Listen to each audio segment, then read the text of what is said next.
का मानना है कि इस चीज़ का वो गैर शासित जो बीजेपी रूल स्टेट है उनके साथ कहीं ना कहीं अन्याय तो हो ही रहा है। Thank you. This news is sponsored by Prem Timber Merchant Sunni।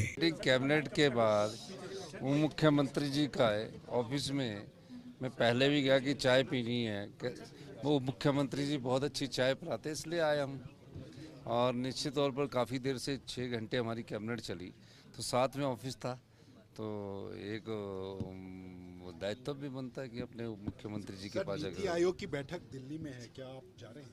देखो, नीति आयोग का शाम तक मैं फैसला करके बताऊंगा और दिल्ली से पूछने के बाद ही अगली बात हम करेंगे। जयराम ठाकुर और राजू बिंदल ये कह रहे हैं कि नीति आयोग की बैठक में नहीं जाना अति निंदनीय और हिमाचल को नुकसान होगा। नहीं, मुझे तो ये चीज़ समझ नहीं आ रही कि जयराम ठाकुर जी हर चीज़ के लिए राजनीति करते हैं, हर बात पर वो राजनीति करने लगे हुए। और मेरी ये बात है कि आप एक काम करिए कि हिमाचल प्रदेश के साथ जो बजट में न्याय हुआ है, जब उत्तराखंड को और सिक्किम को और असम को असिस्टेंस लिखी हुई है, हमें क्यों मल्टी लेटरल लिख दिया है, तो उसको ठीक करवाइए। हिमाचल की हित की बात है। और ये भारत सरकार ने माना है कि आपदा आई हुई है, भारत सरकार ने माना ना, तभी बोला उन आपदा प्रभावित क्षेत्रों के लिए तो दे रहे हैं। अगर कांग्रेस की सरकार है तो हम भी इस संघात्मक ढांचे के हम भी एक राज्य है और हम चाहते हैं कि वो हमारी इस बात को रखे और अगर आप और हमारे साथ चले। मैं तो जयराम ठाकुर जी को भी ऑफर देता हूँ, हमारे साथ चले।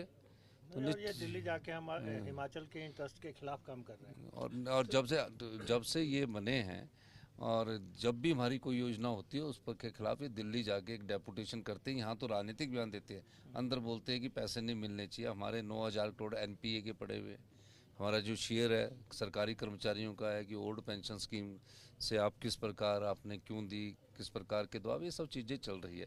लेकिन मेरा ये मानना है कि अभी नीति आयोग का जो आपने बात की है वो फैसला आज शाम तक हम लोग करेंगे।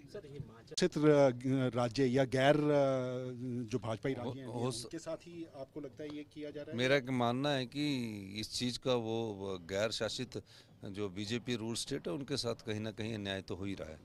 Thank you.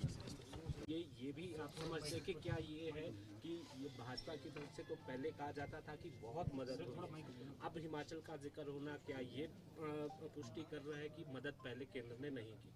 हाँ, तो यही पुष्टि करता है ना। तो जो लोग आकर यहाँ बोलते थे हमने इतने करोड़ दे दिया, वो एनडीआरएफ और एसडीआरएफ की मदद थी जो बजट में, वो अभी हमारे को ये किस्त पहले ही आ गई उसकी, वो सारे प्रदेशों में गई। अभी बाढ़ भी नहीं आएगी तो भी वो किस्त आएगी, 200 कुछ करोड़ रुपया मिलता है। जो बजट में जो स्टेट सेंट्रल टैक्सेस का एक हिस्सा होता है, वो एक हिस्सा उनका डिजास्टर में जाता है, उस डिजास्टर से हमें पैसे मिलते हैं। तो इस प्रकार की बात करके वो राजनीतिक रोटियां सेक रहे हैं। ये क्या कुछ नहीं मिला सर? सुन्नी शहर में ग्राहकों के लिए सबसे भरोसेमंद नाम अंशु वंशु फुटवियर। जी हां, हमारे यहाँ उचित दामों में सभी प्रकार के जूते चप्पल व सभी प्रकार के लेडीज सैंडल इत्यादि उचित दामों पर बेचे जाते हैं। तो विजिट करना न भूले Anshu Vanshu footwear near civil hospital Sunni के साथ।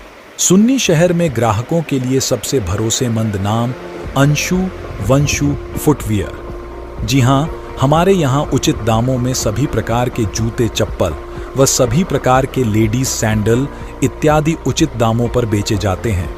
तो विजिट करना न भूले Anshu Vanshu footwear near civil hospital Sunni के साथ। सुन्नी शहर में ग्राहकों के लिए सबसे भरोसेमंद नाम अंशु वंशु फुटवियर।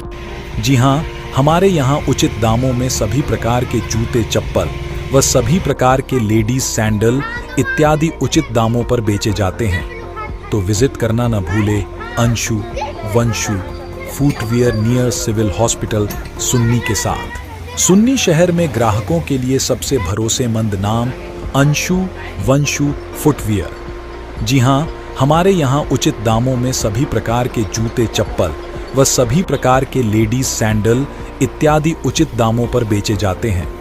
तो विजिट करना न भूले Anshu Vanshu footwear near civil hospital Sunni के साथ।